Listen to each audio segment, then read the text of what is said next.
Tell all, the Little Brown Jug winner is now in Ontario, and what a bonus for breeders. The North America Cup winner, Canadian Horse of the Year, and U.S. Pacer of the Year is now headed for a brilliant future as a sire. His first 2-year-olds are backing up our belief that he will be the sire everyone's talking about this summer. Tell all stands for a $5,000 fee at Terra Hill Stud. Call today to make your booking to racing's next big-name sire. The Harness Edge is on the road again with 2-year-olds in training. I'm Harold Howe, and today we're here with Mike Keeling up in Cambridge, Ontario. Mike, you've got 11 2-year-olds, and we're going to look at 3 of them today. Let's start with the one I made gallop. Pocket Passer, Ken Workington colt. You only give $9,000 for it, the Canadian Open. Yeah. I had no intentions of buying him. David Reed actually told me that he was a kind of a colt that might go through the cracks, and I went over and looked at him, and I liked him, and I was waiting on a horse later on, and the price was just right, so I bought him. So hopefully, serendipity plays a little role in there, and away we go. Nice way of going, other than when I spooked him today. But you were saying he's a June foal and a lot of growth spurt here. Yeah. He's got a lot of maturing to do. He's a June foal, so there's no pressure on him. He'll come at his own pace, and I got a great partner on him, a friend of mine from Boston area, and we're hoping just to have a little fun without putting a lot of pressure on him. Right. As we do this, it's right at the tail end of February. Roughly speaking, what range are you in with your group? Probably 8 or 9 of them have been in 255, and the other ones are just kind of rolling around 3 minutes, and then we're going to stay there until the frost comes out of the ground. Sure. Okay, let's talk about a homebred.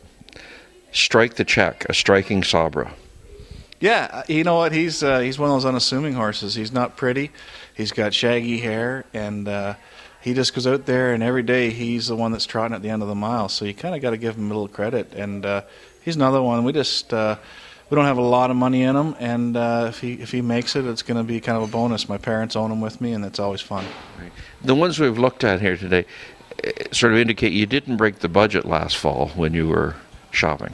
No, I tried that the year before, and it didn't work out. They all raced, but I didn't have any all-stars, and I think I've had more luck just kind of buying horses that I really like and trying it that way, and then hopefully that works. All right. And the third one is the Navigator, a Yankee Glide colt, $18,000 at Harrisburg. Negotiator, actually. Oh, sorry, Negotiator. Yeah. Just a colt that I kind of liked. I like his body type. I like those strong, kind of solid horses that aren't real tall, but they're built like brick shithouses, for a better term.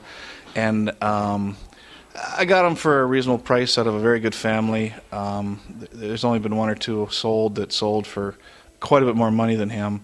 And being a Yankee Glide in New Jersey, I maybe got him a little cheaper, and I like him. All right. Just backing up a little bit, you're talking about the group you had last year. You had said at one point you thought they were about as good a collection of horses as you probably had at one time. And almost all of them did make the races. But sort of like myself, they ran out of talent, I guess. Yeah, it was maybe something I did wrong. I don't know. They did. I think I broke in 12 and 10 raced, and I'm bringing 9 back. 10 if you count one that I have with Dan Creighton. And they all could trot. I mean, I think 5 or 6 of 2-year-olds trot in 57 and 58. Like horses that you'd think, but there's that X factor that maybe they just didn't have. And I expect them to be nice race horses this year, but not one of them is an actual all-star, I don't think. Right. And I hear this from more and more trainers, that they're so suspect of getting the slightest bit enthused. Even when they get into May, they're afraid these horses are going to come up a bit counterfeit. And I guess, is the breed improving that's the reason why they're sort of leaving you guys second-guessing yourselves? I think that they all come to their gait and some speed so early that you kind of like them all a little earlier than you would in the past, and they can all get to 220 or even 210 on their own.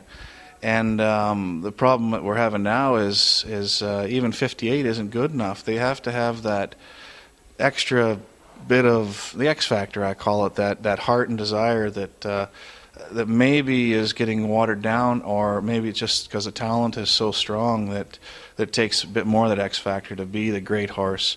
Whereas you can have, like I had 7 or 8 2-year-old trotters that could trot in 57, 58. That should do, but they didn't measure up. Well, let's hope there's a few X factors here, and thanks very much for sharing your thoughts. Oh, no problem, Harold. Thank you. This is Harold Howe with Mike Keeling with 2-Year-Olds in Training.